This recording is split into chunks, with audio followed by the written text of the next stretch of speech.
Okay, in late February, I checked out what would be the last book from the library before the pandemic hit. It was The Weight of Ink. And it took me months before I could return it once the book drop finally reopened.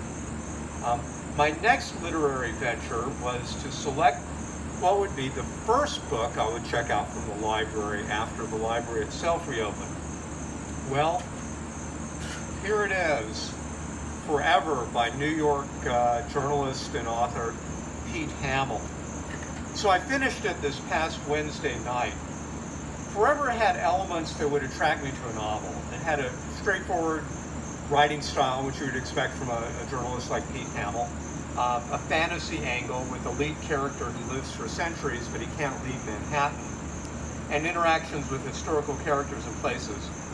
But clocking in at 608 pages, Forever had a litness that kind of turned me off.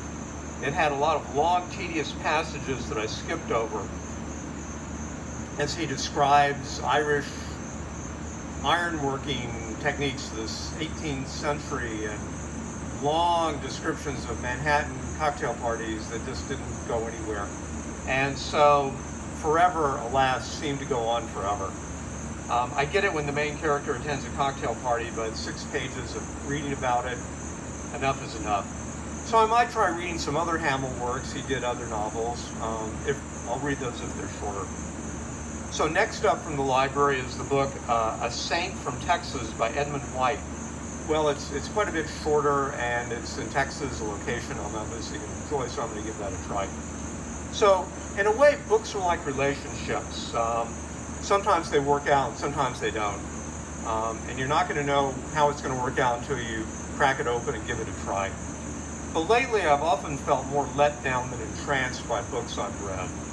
An author will have a compelling concept, something to take me into new worlds. But for one reason or another, it falls flat. Either the prose is so convoluted I have to read the sentences multiple times, or the plot bogs down, or the plot has so many logic gaps that the book simply can't deliver on its promise. So I'm thinking, hey, I'm going to name some names here. So West Side, The Intuitionist, American Spy. There's a special category for The Art of Fielding, which is also about 500 pages long, and I'm a baseball fan, and I read it. Good prose style, but I thought, that's it? This is what everybody's so excited about? It just didn't, it seemed like an awful lot to write about kind of a small topic. So I'll say kudos to all of these authors for getting their novels published, but like the phrase goes, it's not you, it's me. So the problem is that I set a high bar in reading when I was young. As an adolescent, I got wrapped up in classic literature. I didn't have the internet or even cable TV to distract me, so I had plenty of time to read. So things I remember, Tom Sawyer, Lorna Doone, which was recommended by a 6th grade teacher. I read it and I still remember it 50 years later. Chicano by Richard Vasquez, about the culture that was all around me and I didn't really know about. The Lord of the Rings, The Godfather, The Winds of War. Maybe I'm just an old-fashioned mossback in my entertainment taste, but like with movies, I think, tell me a story and keep it snappy. Well, you're probably thinking I'm being kind of a Debbie Downer now. So yes, there are books that I have read lately, past couple of years, that I liked a lot. There was the Red Sparrow trilogy. There was the Lonesome Dove trilogy. There was the thriller set in Thailand, Bangkok 8, which really wowed me. Roman Fever and Other Stories by Edith Wharton, which I picked up on the library discard pile. One of several books I've gotten there that have been very impressive. Educated, which came out in the past couple of years. Man-Child in the Promised Land, Fate and Fury. The Florida comic crime novels of Carl Hyacin. And then one called, I just remembered it today, The Shanghai Sisters by Lisa C. I don't know what got me to check it out, but it was really good. It was like Shanghai, then coming to the United States. I didn't know. It really grabbed me. So it's worth taking a flyer on things. And then of course there was the library's annotated edition of Little Women, which I read before I saw the movie. So the annotation made it a lot more enjoyable because they actually talk about all the literary references. You know, you think of a book for children is so freighted with literary offshoots that I don't know how anybody can understand it without having all the notes. So I'm going to keep looking for other books. The Somers Library has these neat little pieces listing the top award-winning novels in various categories: Pulitzer Prize for fiction, sci-fi and fantasy, mystery writers, westerns, which is something I read when I was young. I'm going to go on and give some of those a try. I've read maybe a third of the Pulitzer Prize winners already.